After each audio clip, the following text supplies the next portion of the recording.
Buenos días a todos, bienvenidos a esta serie de reflexiones que vamos a estar compartiendo en esta Semana Santa del 2021. En estos 5 días de la semana, de lunes a viernes, vamos a estar básicamente compartiendo una de las profecías mesiánicas, una de las profecías que nos hablan del Antiguo Testamento, que tal vez es más sobrecogedora y más poderosa. Estamos hablando de esa profecía de Isaías que nos habla del siervo sufriente, que cubre los últimos versículos del capítulo 52 y todo el capítulo 53. Vamos a estos días ir a dividir todo este pasaje de este capítulo entero, más estos 2 versículos del capítulo 52, en 5 secciones, sobre las cuales vamos a ir reflexionando brevemente, no una reflexión profunda, no un estudio profundo, sino básicamente una reflexión que nos permita prepararnos un poco más y entender un poco más la magnitud del sacrificio del Mesías, lo que significó esa promesa hecha a la humanidad a través del pueblo de Israel desde el Génesis, cómo esa promesa se cumplió y cuál es el impacto que esa promesa debe tener en nosotros como cristianos, como pueblo de Dios, como personas que hemos sido llamados por nuestro Señor, que hemos sido rescatados del pecado por la sangre preciosa de Cristo y que ahora en esta Semana Santa estamos celebrando justamente eso, el sacrificio de nuestro Señor. Vamos a dedicar este tiempo en oración pidiéndole al Señor que nos hable, que nos permita entender su palabra, recibirla con un corazón humilde, con un corazón sumiso, y que haga de nosotros en estos días siervos más capaces y más dispuestos a servirlo, a entenderlo, a compartir y a pagar el precio que tengamos que pagar por compartir las buenas nuevas con las naciones. Vamos a orar. Padre, te damos las gracias, Señor, por el tiempo hermoso que nos permites estar en tu presencia, compartiendo, Señor, como pueblo tu palabra. Gracias por este pasaje, Señor. Gracias por esta profecía tan hermosa que nos has dejado a través de Isaías, Señor.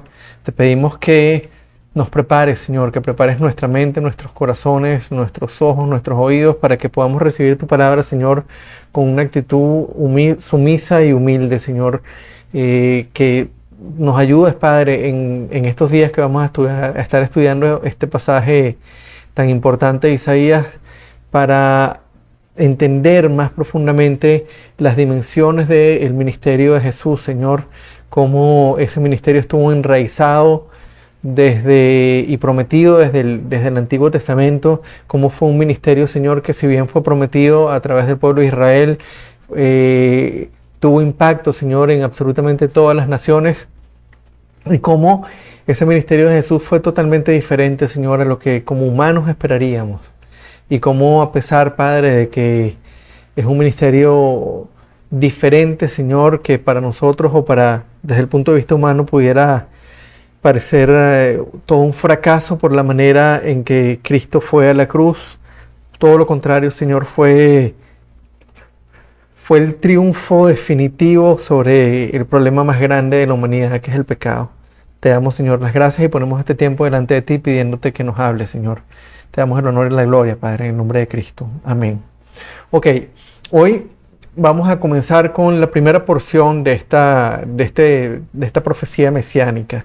Y básicamente son los últimos versículos del capítulo 52. Si bien siempre se habla de Isaías 53, hay que recordar que ese pasaje de Isaías 53 realmente inicia en los últimos 3 versículos del capítulo 52. Y son esos últimos 3 versículos del capítulo 52 los que vamos a estar estudiando, sobre los que vamos a estar reflexionando el día de hoy.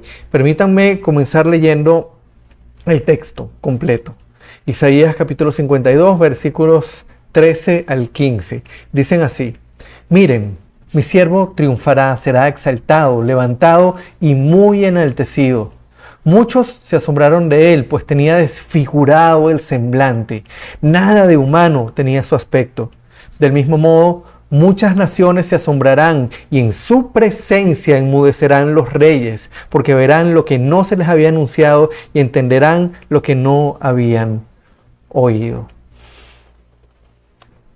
antes de que comencemos a reflexionar sobre el texto, quisiera, para que nos pongamos un poco en el contexto de cómo se inicia o de cómo fue recibida toda esta revelación por el pueblo judío cuando Jesús llegó, cuando Jesús comenzó su ministerio. Vamos a suponer que nos dicen, o que nosotros estamos esperando, tenemos mucho tiempo esclavizados, tenemos mucho tiempo sometidos al yugo de una nación que nos está oprimiendo y estamos esperando un Salvador.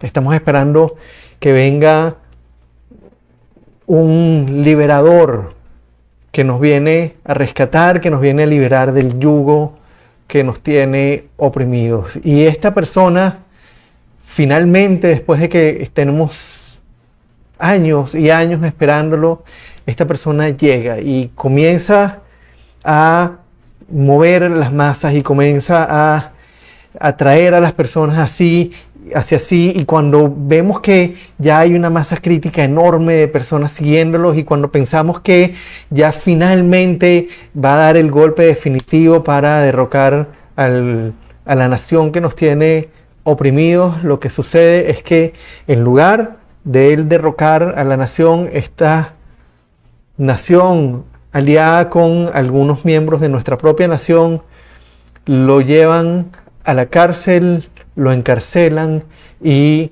lo asesinan delante de todos nosotros. ¿Cómo nos sentiríamos?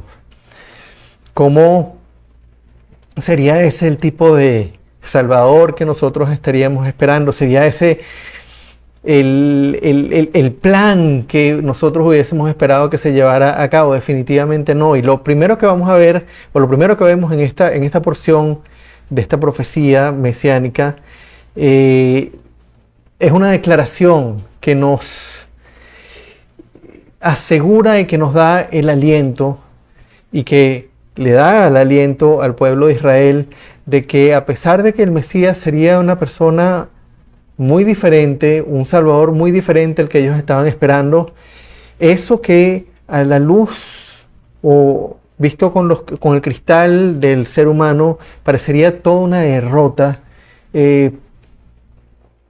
no sería a los ojos de Dios una derrota, sino todo lo contrario. Sería el triunfo definitivo sobre el problema más grande del ser humano, sobre el problema más grande que tenía la nación de Israel, sobre el problema más grande que tenemos nosotros como venezolanos, sobre el problema más grande que puede tener cualquier persona en cualquier época de la historia.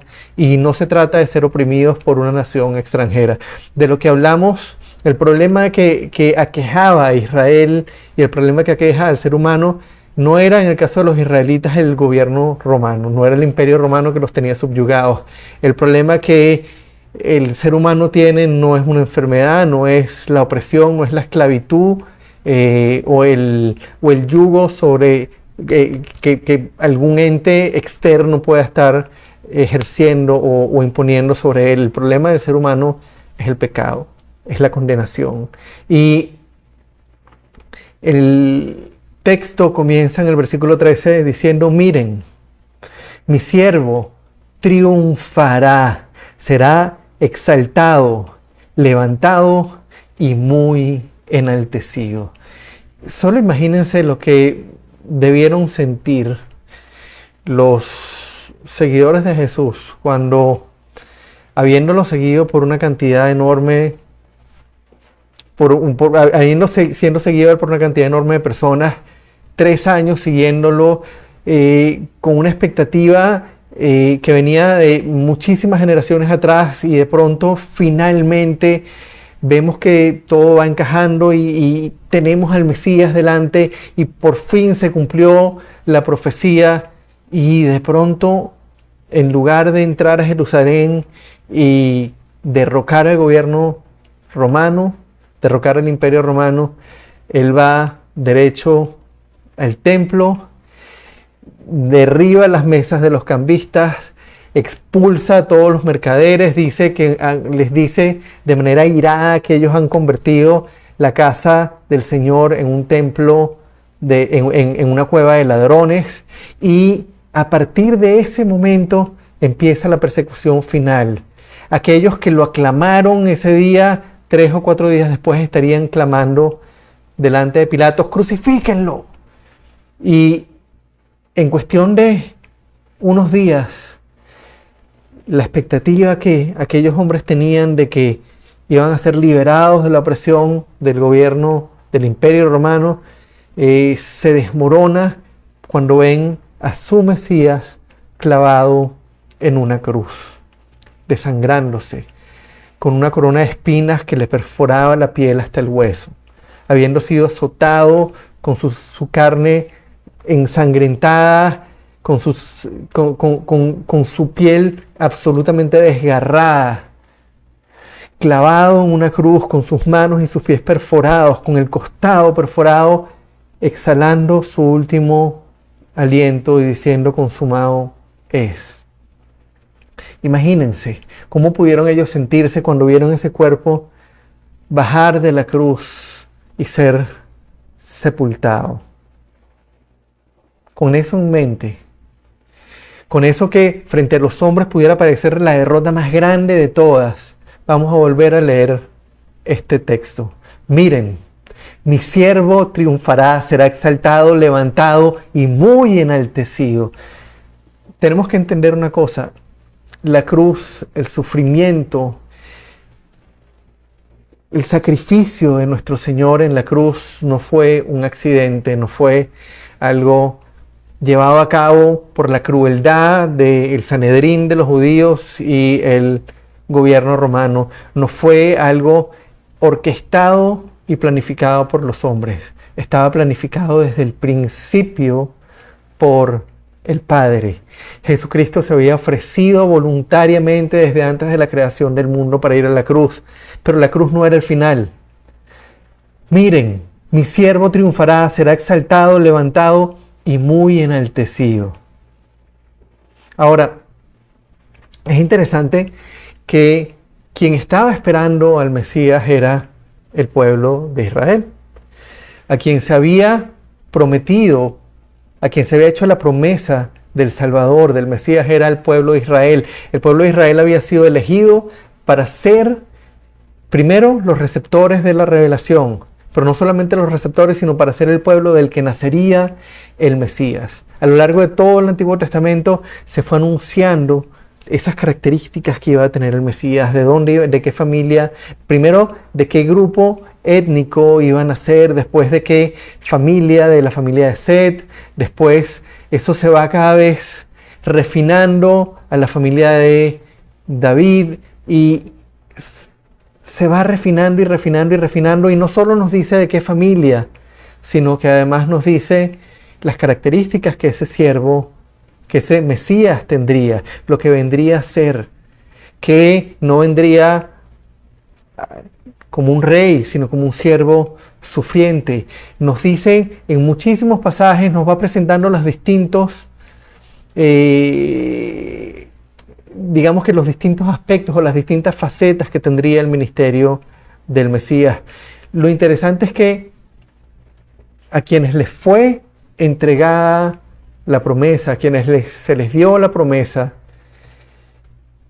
de quien vino, de quien nació el Mesías, fueron precisamente los que no lo reconocieron. Fíjense lo que dice en el versículo 14. Muchos se asombraron de él, pues tenía desfigurado el semblante, nada de humano tenía su aspecto. Jesús no vino como el Mesías que estaban esperando los judíos, por lo menos las últimas generaciones antes de la venida de Jesús. A lo largo de los años, por diversas circunstancias, por persecución, por haber estado sujetos al yugo de distintos imperios, el pueblo judío comenzó a hacerse una imagen del Mesías diferente a la que la Biblia establece, a la que la Biblia presenta. La Biblia sí nos habla de un rey, sí nos habla de un salvador, sí nos habla de una promesa, pero también nos habla de un siervo sufriente. Nos dice que toda esa obra estaría enmarcada en el sufrimiento del siervo. Ellos desecharon esa parte del siervo sufriente, se quedaron con el Salvador, se quedaron con la promesa y se quedaron con el Rey. Se quedaron con el que los vendría a liberar y se hicieron una imagen propia del Mesías, formaron digamos que un concepto del Mesías que distaba mucho de lo que realmente la Biblia decía. Y eso fue un problema tremendo, porque a lo largo de las generaciones, generación tras generación, hizo de aquella imagen mesiánica una tradición que se fue compartiendo y que se convirtió en la esperanza mesiánica del pueblo de Israel. Cuando Jesús vino, no llegó un rey David poderoso a montarse en el trono. Muchos se asombraron de él, pues tenía desfigurado el semblante, nada de humano tenía su aspecto. Solo imagínense a Jesús clavado en la cruz, después de haber sido azotado, después de haber sido lacerado con la corona de espinas y clavada en su piel, la sangre cubriendo su rostro. Muchos se asombraron de él, pues tenía desfigurado el semblante, nada de humano tenía su aspecto. Él fue un Mesías rechazado por su pueblo. Pero, si bien fue un Mesías rechazado por su pueblo, fue un Salvador recibido por las naciones. Lo que no hizo el pueblo de Israel, lo hicieron las naciones. Fíjense lo que nos dice el versículo 15. Del mismo modo, muchas naciones se asombrarán, y en su presencia enmudecerán los reyes, porque verán lo que no se les había anunciado y entenderán lo que no habían oído. Lo primero que establece este pasaje es que este rey que vendría a reinar sobre toda la humanidad, que vendría a sacrificarse, que vendría a entregar su vida, que vendría a ser rechazado por su propio pueblo, cuya aparente derrota no sería una derrota, sino el triunfo definitivo sobre el problema del pecado, sobre la maldición del pecado. Este Mesías, que fue rechazado por su propio pueblo, fue recibido con agrado por las naciones. Del mismo modo, muchas naciones se asombrarán y en su presencia enmudecerán los reyes, porque verán lo que no se les había anunciado y entenderán lo que no habían oído. A diferencia del pueblo judío, que había recibido toda la revelación y que se había hecho una idea propia del Mesías en función de todos esos, del sufrimiento que ellos habían vivido como nación, a diferencia de esta expectativa mesiánica que el pueblo de Israel tenía, las naciones no tenían expectativa mesiánica alguna. Ellos no estaban esperando un Mesías. Ellos no se les había anunciado un Salvador. No habían oído de la promesa del Mesías. Sin embargo, una vez que Jesús murió en la cruz, que se entregó a sí mismo por nosotros en la cruz, resucitó y fue exaltado, y la iglesia el día de Pentecostés fue inaugurada, y estos primeros judíos que sí creyeron comenzaron a predicar las buenas nuevas en cuestión de 15, 20 años. La iglesia ya había dejado de ser una iglesia judía para comenzar a ser una iglesia fundamentalmente gentil, una iglesia de la que formaban parte en su mayoría personas de distintas naciones, de origen no judío, personas a las que no había sido anunciado el mensaje, personas a las que nunca habían oído hablar del Mesías prometido a los judíos. Fue entre los gentiles, fue entre las naciones que no habían oído el mensaje que la iglesia prosperó y que la iglesia creció. Y eso, hermanos, no es algo que escapaba del control de Dios. Él mismo lo dice.